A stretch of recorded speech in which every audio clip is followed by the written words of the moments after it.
Welcome to a brief introduction to Scrum from Context-Driven Agility. I'm Adam Urette, and let's jump right to it. Scrum is the most popular agile framework for software development currently around the world, and as such, it is beloved and maligned in many different ways. Scrum done well can be a very effective means of implementing learning and growing an organization's capabilities. Implemented poorly, like any other misapplied tool, can provide consternation and pain. So in the beginning, there was a paper written by Nonaka and Takaguchi in 1986. Scrum is not as new as folks would think. It's available. It's called the New Product Development Game. It's available on Harvard Business Review's site. I encourage people to read it and understand the core tenets of where Scrum came from, what the purpose behind having semi-permanent cross-functional teams, and what Nonaka and Takaguchi intended. Scrum from the Alliance was adapted by Ken Schwaber and Jeff Sutherland from the Nonaka paper. So Scrum is a framework within which people can address complex adaptive problems. And what this means is Scrum provides constraints which allow people to discover the challenges specific to their context that they can then inspect and adapt, that they can make better. If you go to scrumguides.org, you'll be able to read a very short and useful guide to what Ken and Jeff meant when they adapted Nonaka and Takaguchi's paper. So the Scrum framework has 3 roles, 4 events, and 3 artifacts, and most importantly, stresses inspect and adapt. If you throw away everything but only keep one thing out of this Scrum framework, let it be inspect and adapt. When I hear people tell me the rules were not followed, we're not doing real Scrum, or Scrum was done poorly, my first question is, are you inspecting and adapting? In fact, I would say if you find through inspection that some role, event, or artifact needs to be adapted, then you would be doing better Scrum to even change Scrum based on that information. One of the reasons that coaching and consulting are helpful to organizations struggling through this is that some of the framework is intentionally going to shine a light on dysfunction and make things difficult. Understanding when you need to adapt out of a prescription in the framework because it doesn't fit your context versus understanding when the framework is creating pain intentionally so you fix your context to solve a real problem you have is one of the things that an expert coach or consultant will provide for you that won't necessarily come from a book. So the 3 roles in Scrum are the team, the Scrum Master, and the product owner. In this case, the team are the cross-functional group of people who work together on delivering value to customers and on learning and growing. The Scrum Master, the best definition of the Scrum Master I ever heard of was from Michael Tardif, and that was the Scrum Master's job is to help the team to do what the team wants to do.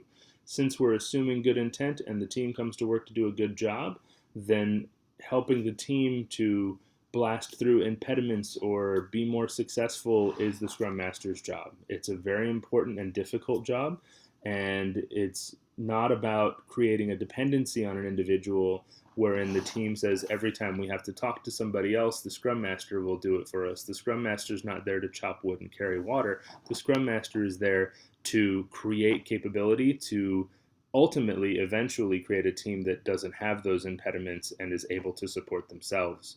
So the Scrum Master is there to help the team do what the team wants to do. The product owner is there to help give the team a conduit to clear business strategy, a conduit to customers. The product owner is not the CEO of the backlog. The product owner is not the person who tells the team what wood to chop and what water to carry. The product owner is there to facilitate a conversation between actual customers and teams. The most powerful product owners that I have seen have been the ones that facilitate that conversation. An intermediary who translates what customers say to engineers typically introduces some unintentional misunderstanding. It's a game of telephone. The more intermediation you have between your customer and the team, the more wrong you're likely to get those requirements. Assumptions creep in. So Scrum has 3 artifacts: product backlog, sprint backlog, and the potentially shippable product increment. The product backlog is a list of options. It's the big list, all the things we could possibly pursue, all the features. We don't need those features to be all estimated out and teased and understood, because we might not end up pursuing a great many of them. In fact, if we're learning as we develop, we're probably not going to pursue the majority of them, because we're going to discover things that we didn't know when we created the product backlog. A massive product backlog is itself a dysfunction. It means you're putting a lot of work into creating requirements you're probably never going to build. The sprint backlog is a smaller list of options. It is the things that we feel like we can get done in a couple of weeks, and there are better ways than feeling to find out what's possible over the course of a couple of weeks that we won't get into here. But essentially, it's the group of things that we're confident we can forecast completing in a couple of weeks. So that smaller chunk of the product backlog, we want to take time to refine and understand and get acceptance criteria and ask questions of customers and figure out, how are we going to implement this thing. The potentially shippable product increment are the user stories that we deliver at the end of the sprint. I haven't defined a user story. My favorite definition of a user story is it's a placeholder for a conversation. It comes from Elizabeth Hendrickson. And what it means is that it's just a very lightweight, here is the thing that we need to build because the customer needs to be able to do this in order to achieve this goal of theirs. And so we have hopefully a bunch of those small things that we can throw together in the course of our sprint and get in front of a customer and find out what they thought so that we can iterate on it, improve it, and do it again. So there's 4 events in Scrum: the sprint planning, retrospective, daily stand-up, and the sprint demo. The sprint planning is when we take time to figure out what the highest priority things in our product backlog are, and we refine them into a concrete list of things that we can try to achieve in a couple of weeks. This is where we work with the product owner and customers to prioritize a smaller batch list of better understood things so that we can go and develop them. The daily stand-up is not a status meeting. It's the most maligned next to the sprint planning in software development terms, because typically when you have a team of people who work as individuals and don't collaborate with each other, forcing them to all stand around in a big circle and talk about what they did yesterday and what they're going to do today and whether they have any blockers means that you're forcing everybody but the person speaking to listen to something that has no impact on their life. If you have a team of people who are working together, the daily stand-up is much more fluid because we actually care about what everybody else is doing because it impacts us. This is part of that cross-functional piece. If we have full-stack developers and people who are actually collaborating with each other and pairing and development and test are working together, then that quick daily stand-up isn't this onerous status meeting. It's the team getting together to ask, how can we help each other out? What do we think we're going to do today? Does anybody know anything we don't know? Let's get to it. It shouldn't require going to a room and having a facilitator. Ideally, you've got a team of people sitting with each other who can just turn their chair around, stand up, and have a quick conversation about the day. The sprint demo is where we take the thing that we built and we show it to the customer. We show the customer and the product owners, here's the thing we thought we were going to build a couple weeks ago. Here's what we built. Tell us what you think. Let's celebrate our success. We got the thing done, and now let's learn how to make it better for you when we iterate on it next time. Retrospective is not about learning how to do Scrum better.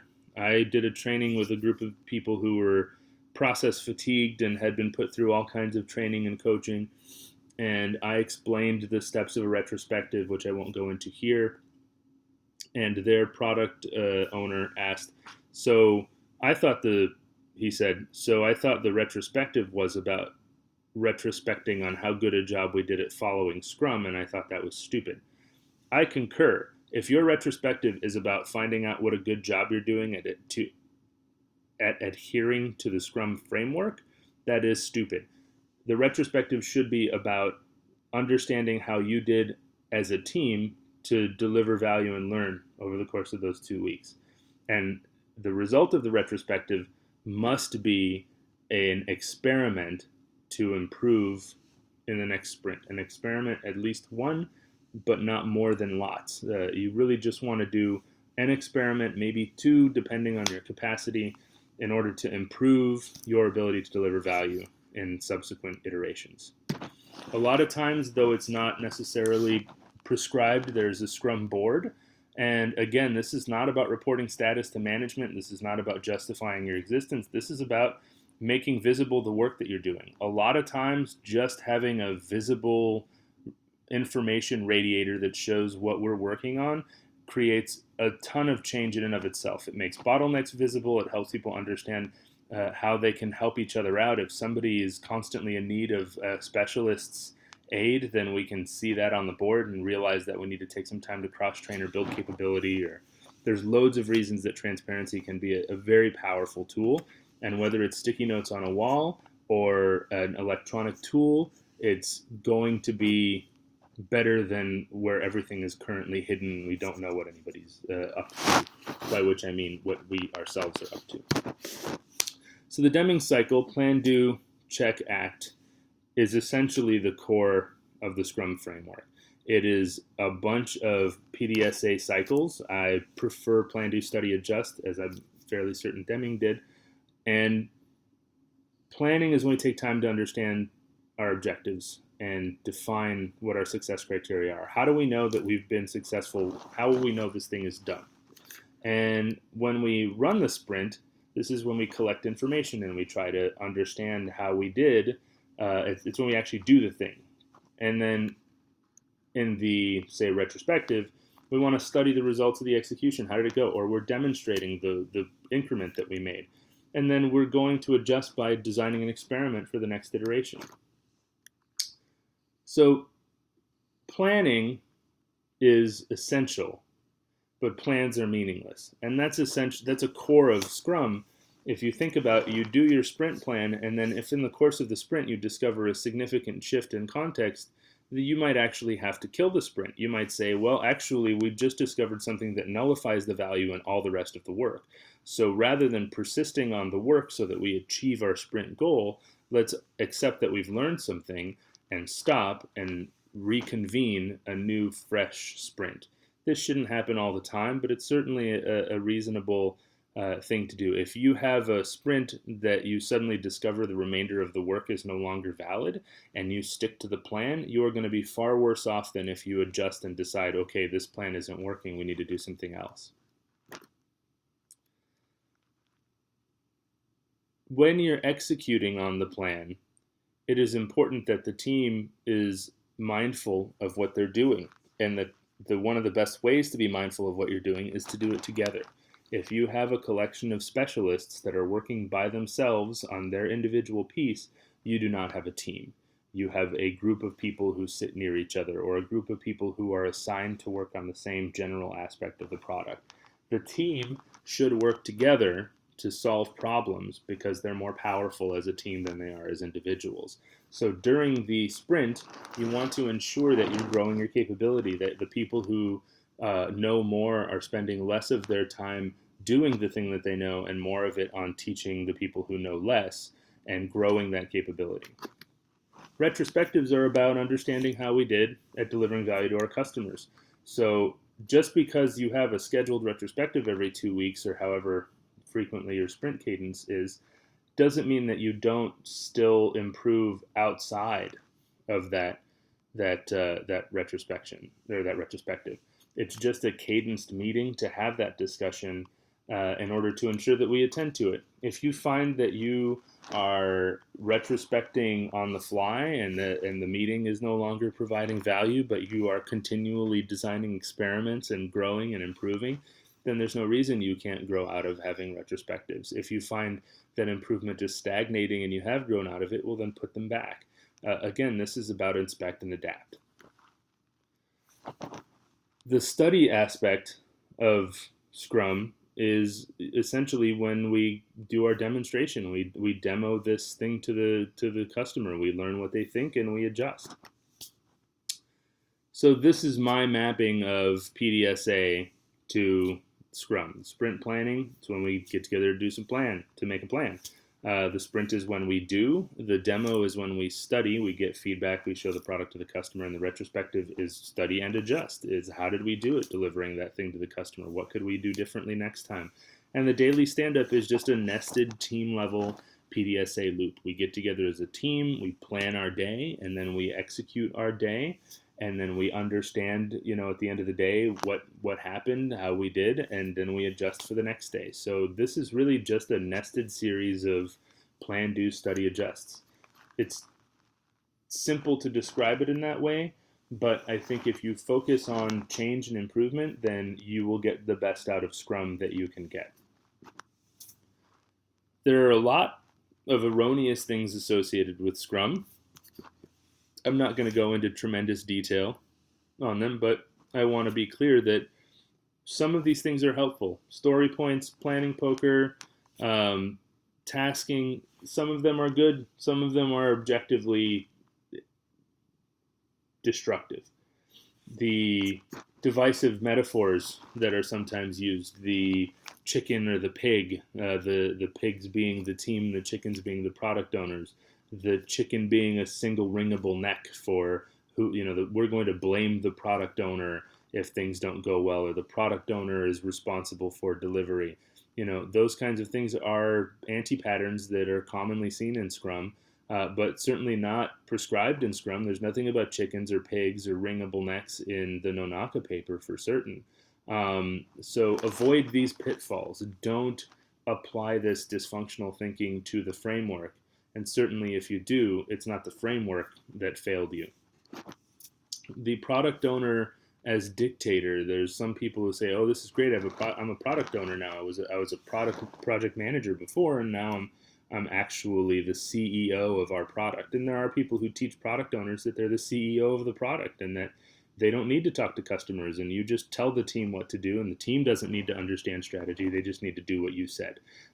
This is a painful dysfunction that does not lead to effective Scrum teams. Using daily stand-up or transparency to shame people, to identify who's not producing enough individual velocity or not doing enough individual work is, again, also divisive. It stops teams from collaborating with each other or helping each other.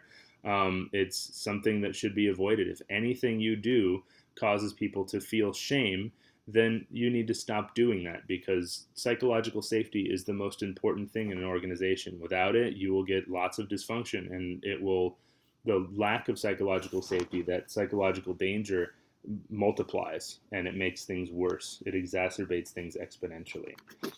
Daily stand-up is not a status meeting. Every time you report status at a stand-up, everybody else stops listening. The stand-up ceases to be an effective means for communication.